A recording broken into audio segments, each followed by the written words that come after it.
Bonjour. Je m'appelle Olivier Morvan, je suis commissaire associé de l'exposition Allier organisée par Labomédia à Orléans, à Saint-Pierre-le-Pellier. Labomédia est une association qui existe depuis une vingtaine d'années et qui travaille beaucoup sur les rapports entre art, science, technologie. Donc, il y a la particularité de faire se croiser des projets artistiques avec des projets d'amateurs, de bricoleurs, d'ingénieurs et d'essayer de créer des rencontres entre ces différents domaines de connaissances. Et c'est ce qu'essaye de retranscrire cette exposition-là, qui est notamment influencée par le cabinet de curiosité, qui était cet ancêtre du musée spécialisé, avant la spécialisation du musée au XVIIe, XVIIIe siècle. Le cabinet de curiosité croisait des éléments et des connaissances qui venaient à la fois des arts, des artisanats, des phénomènes biologiques, naturels, de l'archéologie. Et on a essayé de faire ça, c'est-à-dire de faire quelque chose qui soit non spécialisé et qui, plutôt que d'être orienté uniquement sur des œuvres d'art contemporain ou sur des éléments d'histoire ou sur des éléments de biologie ou de domaines spécifiques, les fasse se rencontrer, se croiser et dialoguer les uns avec les autres. Donc autour d'une thématique qui est celle des réseaux et des interconnexions, qui est une thématique on va dire très large. On pourrait faire 15 expositions avec tout autant de propositions différentes sur le même thème. Mais voilà, là c'est un regard subjectif et croisé sur cette notion-là, dans une exposition qui fait rencontrer des travaux d'artistes, des documents historiques, des recherches, des projets collectifs, des recherches de scientifiques. Voilà. Alors, vous avez ici votre travail? Oui, il y a une des pièces que j'ai réalisées, effectivement. Est-ce qu'on peut aller là? On peut y aller. Ça va être un peu brillant peut-être.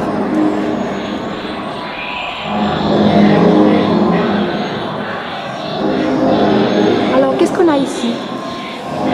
Ici, on a un ensemble de documents qui se trouvent au mur, qui sont quelques dessins que j'ai réalisés, et des documents d'archives, des travaux de recherche, des photos qui viennent d'Internet. Enfin, c'est des documents de sources diverses, il y a aussi des textes. Et en face,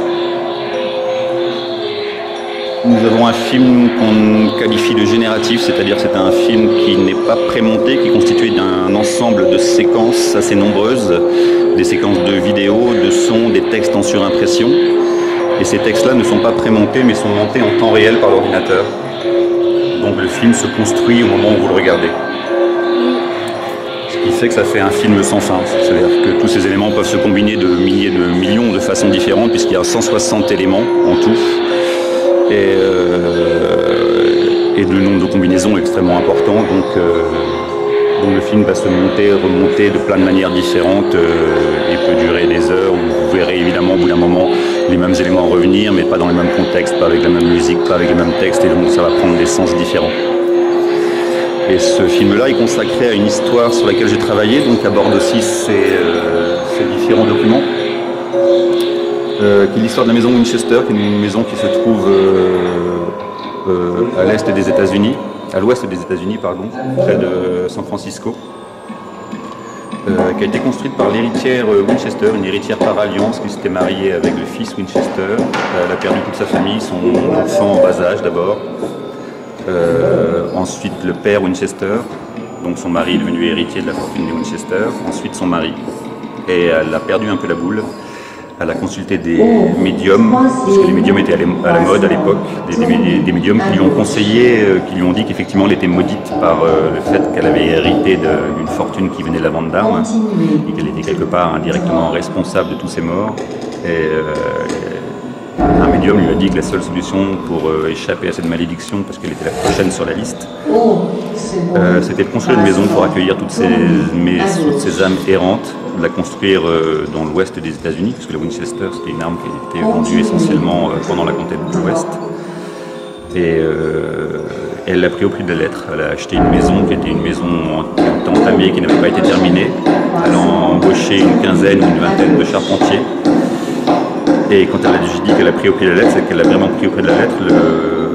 Le médium lui avait dit que cette maison devait être constamment en chantier. Et elle a fait travailler les charpentiers jour et nuit. Ils se sont relayés jour et nuit et elle a mis 38 ans à mourir. Ça veut dire que cette maison était en chantier pendant 38 ans. Donc on est abouti à une maison totalement labyrinthique, énorme, complètement incohérente, puisqu'il n'y avait pas d'architecte et pas de plan, et qu'elle faisait des séances de médium la nuit pour avoir des instructions qu'elle donnait ensuite aux charpentiers au matin. Donc on se retrouve avec des chambres qui sont construites sur des toits, avec des escaliers qui n'aboutissent sur rien, avec des fenêtres qui sont au plafond. Et donc c'est tout un grand labyrinthe comme ça de bois. Et donc je suis parti sur cette histoire parce qu'elle m'intéressait, renvoyée à plein de thèmes sur lesquels je travaille beaucoup. Ce sont les thèmes du labyrinthe, du rapport à la mythologie, au conte, le rapport à la violence aussi, au fantôme comme une allégorie du manque ou de l'absence. Tous ces thèmes se croisaient. Ça va être brillant. Tous ces thèmes se croisaient dans l'histoire. Et en même temps, je voulais pas faire un document uniquement historique. Je voulais aussi le relier à l'histoire contemporaine, puisqu'il se trouve que cette maison se trouve dans ce qu'on appelle aujourd'hui la Silicon Valley. C'est-à-dire qu'elle est en plein milieu de la Silicon Valley, entre le nouveau bâtiment d'Apple, entre eBay, entre le bâtiment de Adobe, et tout un tas d'autres bâtiments pour des nouvelles technologies. Donc tout le projet fait une sorte de métaphore et d'allégorie entre cette espèce de labyrinthe plein de fantômes et cet épicentre du web mondial qui est une sorte de grand labyrinthe aussi d'interconnexion pleine d'avatars et d'existence virtuelle. Donc ça fait créer un lien entre ça en fait, et c'est une sorte d'errance dans la maison et dans le web, et les deux se croisent en fait au travers du film génératif, puisque comme le film est aléatoire en fait, ça fait un film qui à l'image de la maison forme comme une sorte de labyrinthe, c'est-à-dire que c'est un film sans fin où les choses vont se combiner, se recombiner, où à un moment on a l'impression de repasser au même endroit, mais c'est pas tout à fait le même endroit, et en fait on n'en sort jamais, on tourne en rond à l'intérieur de ça. Et donc il y avait cette idée-là. Alors vous avez fait cette recherche pendant 2 ans, un an? Ça dure à peu près 2 ans, entre le moment où je suis tombé par hasard dans un bouquin sur les labyrinthes justement. Puisque le thème m'intéresse, c'est une copine qui m'avait offert un livre sur le thème des labyrinthes. Il y avait un tout petit article qui faisait quelques lignes seulement sur cette maison, qui m'a beaucoup intrigué. Et puis au fur et à mesure, de fil en aiguille, j'ai fait de plus en plus de recherches. J'ai travaillé dessus une année avant de développer un projet pour lequel j'ai cherché des financements qui m'ont permis d'aller sur place. Je suis resté 5 semaines, un peu plus, 1 mois et demi là-bas. Donc j'ai fait des recherches sur la maison, j'ai visité la maison, j'ai aussi fait des recherches sur la région, sur le quartier, sur la Silicon Valley en général. Et voilà, donc c'est un projet qui est protéiforme, qui mélange un aspect documentaire, un aspect un peu fictionnel. Ça mélange à la fois des faits sur cette histoire, sur l'histoire de cette maison, et mon interprétation assez libre là-dessus, avec cette idée de travailler justement sur le labyrinthe, sur l'association d'idées. Donc ça renvoie cette histoire et ça renvoie tout un tas de choses par association d'idées en fait. Est-ce qu'on peut parler un peu de celui-là?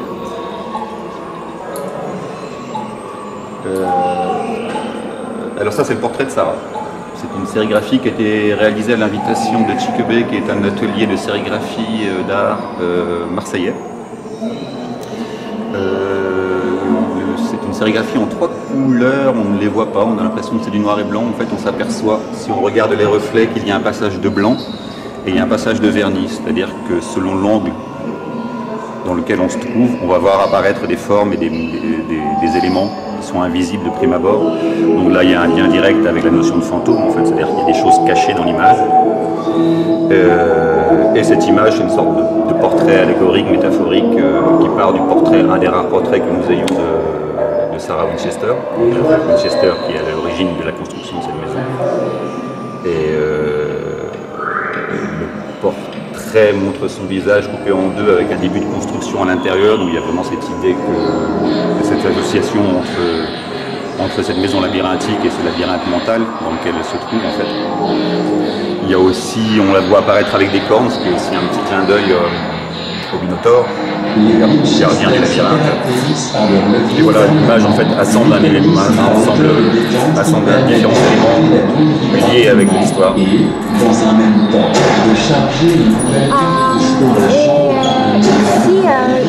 je vois une série. Des fois, dessins. Je vois ici. Ouais. Oui, bon, là on a quelque chose qui est en lien, on retrouve des éléments qu'on trouve dans la sérigraphie également. Ça c'est une série de 3 dessins qui reprennent cette idée d'architecture labyrinthique et qui la lie effectivement avec des éléments plus ou moins allégoriques. On trouve un téléphone portable par exemple, connecté. On trouve la balançoire vide, qu'on voit dans le film aussi, c'est une balançoire qui se balance toute seule. Donc pour moi faisait référence à cet enfant mort, l'enfant de Sarah Winchester qui était à l'origine du début de sa psychose.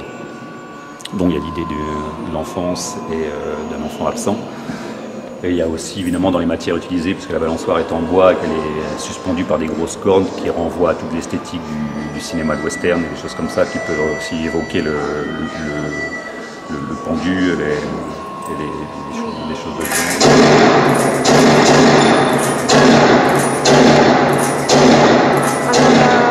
Vous aimez beaucoup les horror movies? Pas tant que ça. Pas tant que ça, mais c'était un registre esthétique qui m'intéressait en fait. C'est-à-dire qu'il y avait ça m'intéressait d'avoir quelque chose qui soit un peu hybride, là encore, et je dirais impur. C'est-à-dire qu'il y a quelque chose dans ce film aléatoire, quelque chose qui est de l'ordre un peu, on va dire, du cinéma expérimental.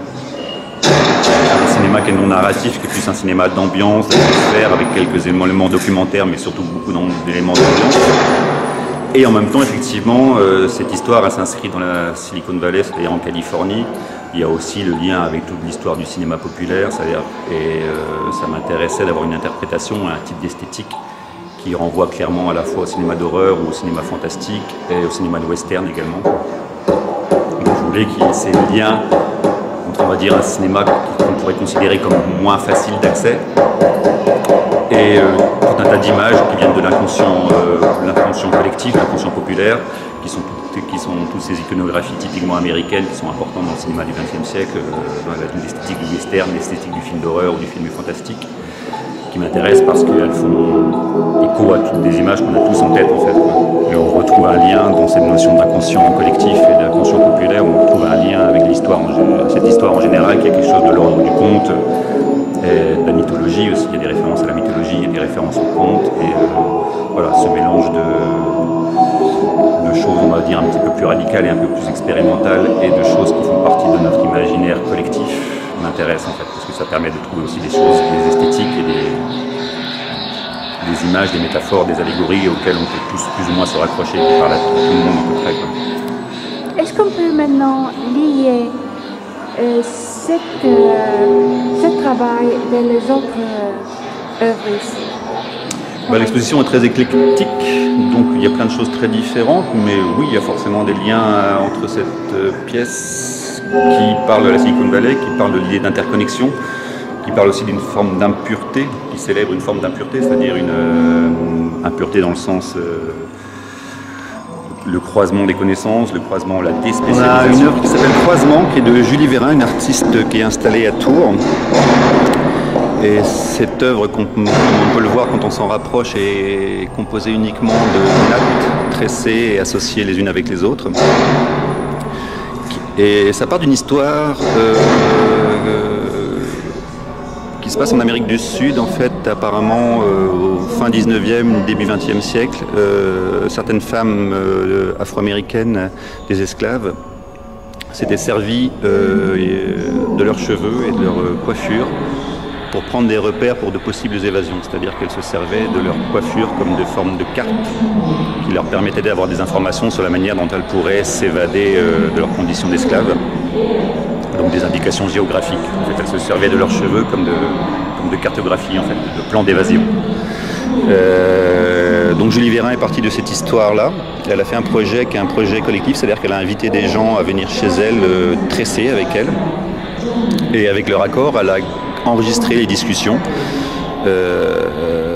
pendant ces séances de tressage. Donc il y a eu plusieurs séances qui ont duré des soirées comme ça. Elle discutait avec les gens qui étaient spontanément venus se proposer pour participer à la création de l'œuvre.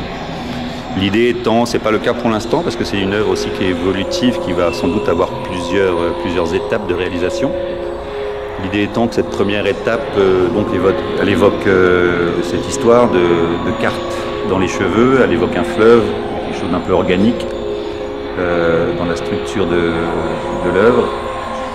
Et au fur et à mesure, elle va sans doute réutiliser les textes, des bouts de conversation qu'elle a vus avec ces différentes personnes qui ont participé à la création de l'œuvre. Et ces textes, elle va soit les réécrire, soit les diffuser par des systèmes d'enceintes qui vont être mélangés aux tresses, avec comme ça une œuvre évolutive où cette idée d'interaction, de travail collectif, de dialogue, de discussion va peu à peu se faire jour au travers du développement du projet. Voilà. Le désir de ne pas se spécialiser et de croiser des domaines de connaissances avec un côté aussi amateur qui est un terme qu'on utilise de manière parfois péjorative. On oublie que le terme vient d'aimer, étymologiquement, et que voilà, l'amateur c'est celui qui aime, et donc il y a l'idée de ne pas avoir un discours spécialiste ou un discours comme ça restreint, mais un discours qui croise des choses, qui croise des connaissances, sans forcément s'afficher comme un discours spécialiste, mais qui crée des liens en fait. Et c'est ce qu'essaye de faire l'ensemble des pièces, je pense, qui sont exposées les unes par rapport aux autres. L'idée étant de les faire aussi résonner les unes avec les autres. Alors, il y a beaucoup d'œuvres ici, beaucoup de travail. Est-ce que vous pouvez peut-être choisir une ou deux Ça va être un peu compliqué, mais... Oui, je sais. Alors, peut-être ici, qu'est-ce qu'on a ici? En haut et... La partie centrale est un peu particulière puisque l'exposition ayant été créée avec Labomédia, et Labomédia étant, comme je l'expliquais tout à l'heure, une structure qui est ouverte à des ateliers, qui propose beaucoup d'ateliers de collaboration, de coopération, qui justement essayent d'abolir les frontières entre spécialistes et non spécialistes, entre amateurs et professionnels. On a décidé d'ouvrir la partie centrale en faisant à la fois un lieu de rencontre avec des petits mobiliers qui ont été construits de manière un peu artisanale avec du bois de récupération, avec une pièce qui a été proposée par un membre de Labomédia, qui a été construit collectivement, qui est une sorte d'assemblage de pulls. Donc là aussi il y a une dimension un peu métaphorique, c'est-à-dire qu'on retrouve dans cet assemblage de pulls, c'est-à-dire de vêtements qui servent à nous protéger.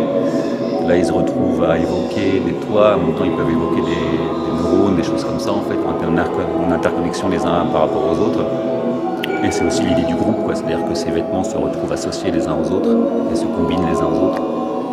Donc ça c'est un travail collectif, un peu comme le mobilier qui est là, et puis différentes pièces qui sont venues se rapporter depuis, et qui vont se rapporter au fur et à mesure. Il y a différents ateliers, différentes rencontres qui sont prévues dans le cadre de l'exposition.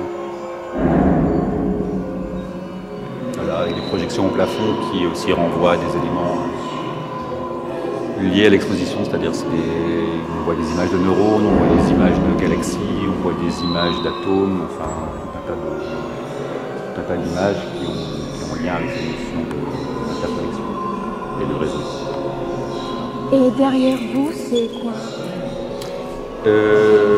Là, il s'agit d'un jardin collectif. C'est un projet qui a été créé à Orléans il y a 1 an et demi, 2 ans, qui est porté par le 108, qui est un lieu, une friche culturelle à Orléans. Il y a déjà une partie de ce projet qui est installée en bord de Loire, qui est appelée à grossir, pour faire un jardin public, hors sol, comme vous le voyez. C'est-à-dire qu'ils sont installés dans des bacs. Les bacs sont construits par une association qui s'appelle l'Arcandrie, une association de bricoleurs amateurs qui partent de bois recyclé à partir de palettes. Les plantes sont prélevées dans les environs, c'est-à-dire que c'est essentiellement des plantes. Là, c'est pas tout à fait le cas puisqu'on est en intérieur et qu'il a fallu s'adapter à la saison. Mais les plantes sont prélevées dans la région, donc c'est des plantes de la région qui sont souvent choisies pour des vertus alimentaires ou médicinales. Par une association qui s'appelle les Brigades Vertes, et ils vont les sélectionner, les prélever dans la nature, les implanter, les entretenir et aussi les documenter. C'est-à-dire que pour chaque plante, il y a différents éléments qui permettent de connaître les vertus, des textes qui permettent de connaître les vertus et les particularités de ces plantes-là. Et ensuite, c'est pas encore le cas, mais le projet prévoit de connecter ce jardin, c'est-à-dire qu'il y aura des capteurs à l'intérieur qui permettront de donner un certain nombre d'informations qui seront consultables par téléphone ou par le web, qui donneront des informations sur l'état de pollution, sur le taux d'humidité, sur la vie des plantes, en fait, sur la vie du jardin et la vie des plantes. Donc là, ce qui nous intéressait, c'est qu'il y a vraiment concrètement ce projet a créé du réseau, c'est-à-dire que la formulation réseau social s'est fait un peu malheureusement appropriée par les réseaux internet, alors que l'expression évidemment existe avant ça. Et là, ce qui nous intéressait, c'est de montrer un exemple concret d'une création de réseau social concret, c'est-à-dire que le projet a permis à des bricoleurs, à des amateurs, mais aussi le travail sur les capteurs se fait donc en collaboration avec l'association Labomédia, ainsi qu'avec le CNRS.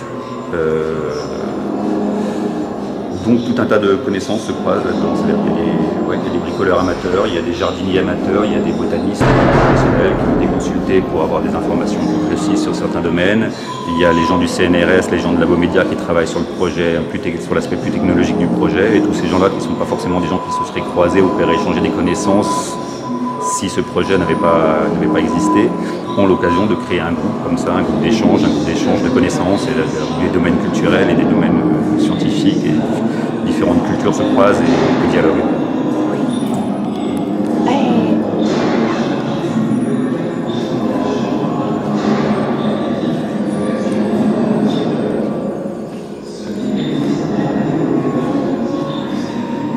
C'est un groupe qui a fait ça?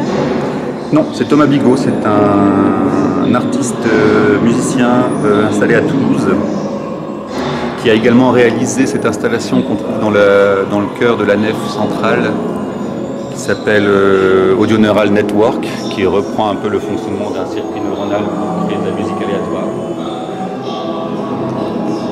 Et ici, en fait, c'est son travail, comment dire ça simplement et rapidement. Les synthétiseurs modulaires analogiques sont les premières formes de synthétiseurs apparues dans les années 50-60, qui sont ensuite tombés plus ou moins en désuétude dans les années 70-80 quand les synthétiseurs numériques se sont développés. Et en fait, ils sont revenus à la mode depuis une quinzaine d'années, tout simplement parce qu'ils sont réappropriables, c'est-à-dire que c'est des technologies qui sont relativement rudimentaires, en tout cas, pour un bricoleur un peu émérite, ils peuvent être construits à la main, fait maison. Et c'est le cas de Thomas Bigot qui donc construit ces synthétiseurs. Et là, ce qui nous intéresse, c'est que là aussi, il est seul à faire ce travail-là. Enfin, il est seul. Il y en a d'autres qui font ce type de travail. En l'occurrence, ces synthétiseurs-là sont ses créations à lui.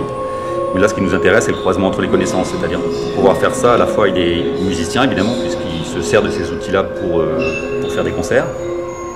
Il lui faut aussi des connaissances en technologie, en bricolage, pour pouvoir construire les modules en électronique. Un peu de connaissances, comme on peut le voir, en menuiserie, puisqu'il construit aussi les boîtiers, l'emballage, les boîtiers qui contiennent ces synthétiseurs. Donc voilà, là, on est aussi dans un croisement de connaissances entre des disciplines artistiques, des disciplines d'artisanat. Et effectivement, il y a aussi une dimension un peu métaphorique, allégorique, puisque ces synthétiseurs modulaires fonctionnent, c'est des éléments simples qui font des effets sonores simples, ça va être des chambres d'écho, ça va être des amplificateurs, ça va être voilà, dans chaque module différent. Et ensuite, le principe, c'est de connecter ces modules les uns avec les autres. Et le nombre de combinaisons, là encore, est infini. C'est-à-dire que dans la manière dont on connecte les éléments les uns avec les autres, le son va changer de trajet et donc va changer de déformation, va être travaillé d'une manière différente. Donc il y a clairement aussi dans le dispositif même du synthétiseur analogique modulaire, il y a quelque chose qui renvoie à cette idée d'interconnexion, de réseau, de circulation d'informations. Alors ici, vous êtes comme une liaison entre passé et futur. Oui, on a essayé de faire ça aussi, ouais, effectivement. L'idée aussi, c'est de créer des liens et faire autre chose, quelque chose qui sorte un petit peu de l'exposition d'art contemporain, qui est parfois considérée comme difficile d'accès pour les novices, pour les non-connaisseurs, un peu trop justement spécialisés. On a essayé d'aller à l'encontre de cette idée de spécialisation et d'aborder différents domaines et d'avoir aussi des documents historiques qui peuvent intéresser peut-être des gens qui spontanément n'iraient pas voir une exposition d'art contemporain. C'est le cas par exemple des dessins de neurones qu'on trouve en face. Ce sont des dessins de Cajal, qui est un scientifique d'origine espagnole qui a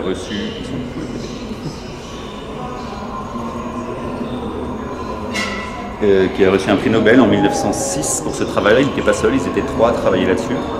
Mais Cajal est un des premiers à avoir pu observer et représenter les neurones du cerveau humain. Donc ce qu'on trouve intéressant et ce qui est assez beau, c'est qu'au même moment, en 1906, donc 1906-1907, on considère que c'est la date de naissance de l'art abstrait, mais plutôt dans les pays de l'Est. Donc là, c'est pas de l'art abstrait, puisque ça représente des éléments figuratifs, mais ce qui est intéressant, c'est des éléments existants, réels, sauf que c'est des éléments qui échappent à nos sens de prime abord. Il faut l'entremise de la technologie et du microscope pour pouvoir les percevoir, en fait. Et là, il y a un jeu qu'on trouve assez intéressant, c'est-à-dire qu'on a ces dessins qui ressemblent à des dessins abstraits, qui représentent des choses réelles, mais qui représentent des choses qu'on ne pourrait pas percevoir sans l'entremise d'outils technologiques. Et en même temps, comme ces dessins sont assez anciens, ils datent du début du XXe siècle, dans leur forme, ils ont quelque chose qui vient vraiment directement du dessin classique, c'est-à-dire qu'on trouve ces papiers un peu jaunis, on trouve du travail à la plume, avec des petites corrections qui sont faites à la gouache. On a vraiment quelque chose qui renvoie à toute l'histoire du dessin classique, sauf que ça représente quelque chose qu'on ne pourrait pas percevoir sans l'entremise du microscope, en fait. Et qui a fait celui-là ici? Alors ici, on a l'installation Oui. C'est Ségolène Garnier, qui est une artiste orléanaise, qui travaille essentiellement le dessin avec quelque chose d'un petit peu obsessionnel. Il faut regarder de près pour s'en rendre compte. Ces dessins fonctionnent avec des répétitions de motifs très très fins, assez subtils, et avec lesquels elle finit par faire des grandes compositions où les éléments, là encore, s'imbriquent les uns avec les autres et s'associent les uns aux autres. Donc on retrouve aussi clairement l'histoire de réseau. C'est quelqu'un qui s'intéresse, qui participe notamment au projet du jardin, qui s'intéresse aussi beaucoup au jardinage et aux plantes. Donc on retrouve cet aspect un peu organique et dans son travail, avec le lien entre, on trouve beaucoup de chimères, c'est-à-dire de monstres de formes imaginaires où la plante, l'humain, l'animal se croisent les uns avec les autres pour créer des sortes de formes imaginaires. On a aussi des formes scientifiques, en fait on a des atomes, des choses comme ça. Donc on a à la fois les croisements des échelles, du macroscopique et du microscopique, et des croisements des différents règnes de vie, en fait. Avec cette image-là qui est plus simple, qui est en relief, qui est réalisée en coton et en laine, et qui reprend le système artériel du corps humain. Donc on retrouve là aussi très clairement l'idée de réseau et d'interconnexion. Alors, les artistes ici ont des intérêts variés. Oui. Et vous avez fait une liaison entre tout cet intérêt et le message de cette exposition, c'est... Pour moi, une exposition ne doit pas avoir de message. Pour moi, l'art, c'est pas un discours, en fait. Un discours, oui.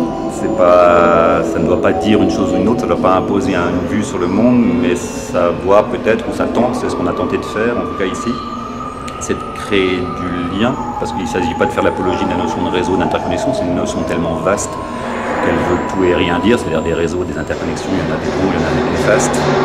Le titre joue avec ça d'ailleurs, parce que l'exposition s'appelle Alliés, qui évoque, alors, dans l'esprit de l'Abomédia, cette idée de l'intérêt pour les ateliers, pour le travail amateur, pour l'implication des personnes dans la création. Dans Alliés, il y avait l'idée que c'est aux spectateurs de créer du lien, aux visiteurs de faire du lien. En même temps, ça évoque aussi fou allié. C'est-à-dire que c'est aussi l'idée qu'il n'y a pas que des connotations nécessairement positives dans la notion de réseau, ça peut aussi être quelque chose comme au sens strict de allié, c'est-à-dire ça peut être aussi quelque chose qui nous emprisonne en fait. Donc l'idée c'est pas d'émettre un discours ou un point de vue définitif là-dessus, c'est plutôt de donner de la matière à réfléchir en fait, de créer des liens entre des choses et pour que le spectateur puisse s'en emparer et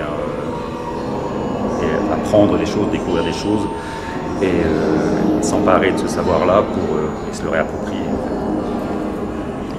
Et on a le son, la lumière, les dessins, le métal, les minéraux ici. Vous avez tout ici, absolument tout, tous les éléments. Oui, sauf le feu. Oui, en même temps, comme je disais, le thème est tellement vaste et tellement large, c'est presque pas vraiment un thème, c'est une sorte d'axe en fait qu'on pourrait faire effectivement 15 expositions avec autant d'artistes différents sur le même sujet. Mais il y a forcément cette idée-là, dans une exposition sur ce thème très vaste du réseau d'interconnexion. L'idée, c'était aussi de faire ressentir la manière, et c'est des domaines de recherche importants à l'heure actuelle, en fait, la manière dont les visions, les catégories, telles qu'elles sont définies par la science, et les scientifiques eux-mêmes sont les premiers à les remettre en question. C'est-à-dire les divisions entre le minéral, le végétal, l'organique, les humains, les animaux, sont des notions tout à fait discutables et relatives, en fait. Et on essaye de mettre en avant non pas ces catégories-là et les choses qui séparent, mais plutôt de la manière dont toutes ces choses-là, d'une manière ou d'une autre, peuvent être reliées, en fait. Donc effectivement, ça aborde le minéral, ça aborde le végétal, ça aborde l'humain, ça aborde de la technologie, et ça essaie de créer des ponts entre ces domaines de connaissances. En fait. Et cette exposition sera ici jusqu'au 20 janvier. Jusqu'à 20 janvier. Le 20 janvier. Oui. Pardon. Le 20 janvier, il y a plusieurs ateliers qui vont avoir lieu, notamment autour du jardin, au travers d'ateliers de dessins ouverts aux enfants. Voilà, je ne les ai pas tous en tête, mais il y a des ateliers assez régulièrement, ouverts à tous, sans inscription. Et le 20 janvier, donc c'est un dimanche, on propose un repas collectif où chacun peut venir avec ce qu'il souhaite, apporter à manger. Donc on partage ça, il y a aussi évidemment un rapport avec la notion de lien et d'interconnexion. Donc l'idée de partager un repas auquel chacun a contribué. Je vais attendre que l'exposition se termine. Et à la suite de ce repas, il y aura un concert qui sera un concert en réseau, c'est-à-dire qu'on va utiliser un dispositif technique qui permet à différents musiciens qui sont à différents points du globe de jouer simultanément, et on va rediffuser ce qu'ils joueront en improvisation collectivement depuis différents points du globe, sera rediffusé à l'intérieur du lieu, en fait, de l'église. Voilà. Monsieur Morin, merci. Merci.